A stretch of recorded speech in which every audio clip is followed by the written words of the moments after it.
Loki, the trickster god of the Norse pantheon, was known for his cunning schemes and shape-shifting abilities. Unlike other deities like Thor and Odin, who sought to maintain order, Loki thrived on chaos and unpredictability. His antics often got the gods into trouble, but they also helped them out of tough situations. As a member of the Aesir, Loki's role was complex. He wasn't strictly good or evil, but rather a champion of disorder. This ambivalence highlighted the blurred lines between right and wrong, reminding followers that morality isn't always clear-cut. During Ragnarok, he was prophesied to ally with the Jötnar against the gods, further emphasizing his unpredictable nature. The name Loki is often compared to the Old Norse word logi, meaning fire, reflecting his destructive and unpredictable nature. However, a more likely origin ties Loki to Germanic words for knot or tangle. This connection is fitting, as Loki's schemes ensnared the unwary like intricate webs. Spiders were sometimes called Loki because of their ability to trap unsuspecting victims. Additionally, the term knot symbolizes Loki's rebelliousness against the other gods. Loki, known for his wit and cunning, rarely engaged in physical combat and possessed no notable weapons or garments. The Skaldskaparmal mentions magical shoes that allowed him to run through air and water, but this is a unique claim.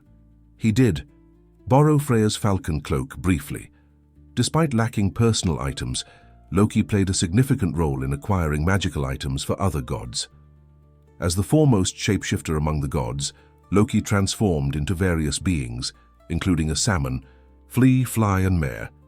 Notably, he also took the form of an old woman named Thok, who notably refused to mourn the fallen Baldur.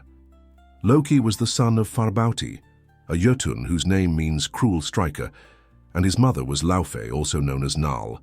He had two brothers, Helblindi and Bileister, who were also Jötnar. Loki married the goddess Sigyn, though not much is known about her. Together they had a son named Nari or Narfi. Additionally, Loki had a relationship with Angerboda, another Jötun, with whom he fathered three significant children.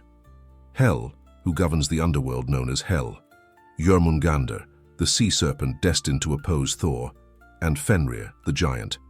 Wolf prophesied to kill Odin during Ragnarok.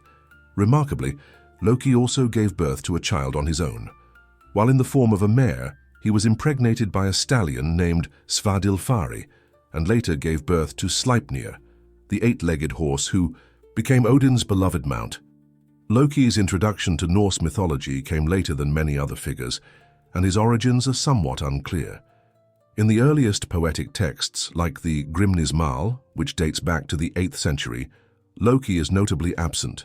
Loki's mischief is central to his role in Norse mythology, exemplified in a tale from Snorri Sturluson's Skaldskaparmal. One day, feeling playful, Loki cut off the beautiful hair of Sif, Thor's wife. Furious, Thor threatened Loki, who quickly promised to replace the hair. To make amends, Loki traveled to Svartalfheim, home of the Black Elves and renowned craftsmen, the sons of Ivaldi. They crafted a new set of hair for Sif, along with two treasures, Skidbladnir, a ship that always found wind and could fold into a pocket, and Gungnir, an unstoppable spear. Inspired, Loki then challenged the dwarf brothers Brokkr and Sindri to create even greater treasures, wagering his head.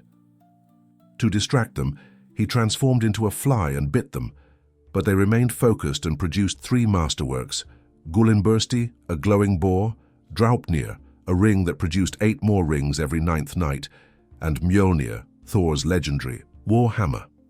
Returning to Asgard, Loki presented the gifts for judgment. The gods deemed Mjolnir the finest. In a clever twist, Loki argued that although he had promised his head, he hadn't agreed to give up his neck, making it impossible for the dwarves to claim his head without harming him. Unable to take his head, the brothers sought compensation, and with the gods' consent, sewed Loki's mouth shut to prevent him from scheming and lying, at least for a time, before returning to their forge.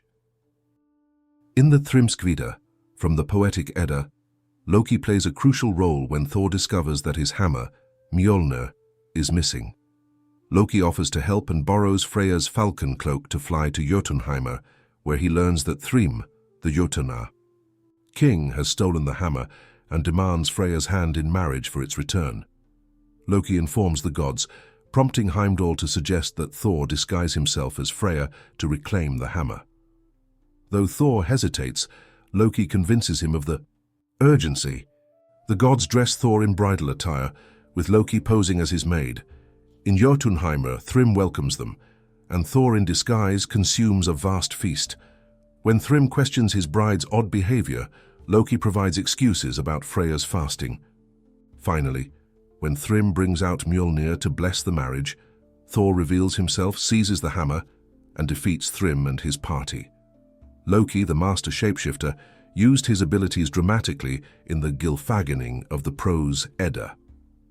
When a hill giant offered to build a fortress for the gods in exchange for the sun, moon, and Freya. The gods agreed but set a tight deadline. The giant needed his stallion Svadilfari to assist, which the gods allowed. As summer approached and the fortress neared completion, Loki, fearing for Freya, transformed into a mare and lured Svadilfari away. This disruption infuriated the hill giant, who then attacked the gods. Thor swiftly returned and killed the giant. Meanwhile, Loki, still in mare form, became pregnant and later gave birth to Sleipnir, an eight-legged horse that became Odin's favorite. The turning point in Loki's relationship with the gods came with his betrayal of Baldur, Odin's son. Baldur had troubling dreams of his death, prompting Odin to seek answers from a Volva, who confirmed Baldur's fate, but not how it would happen.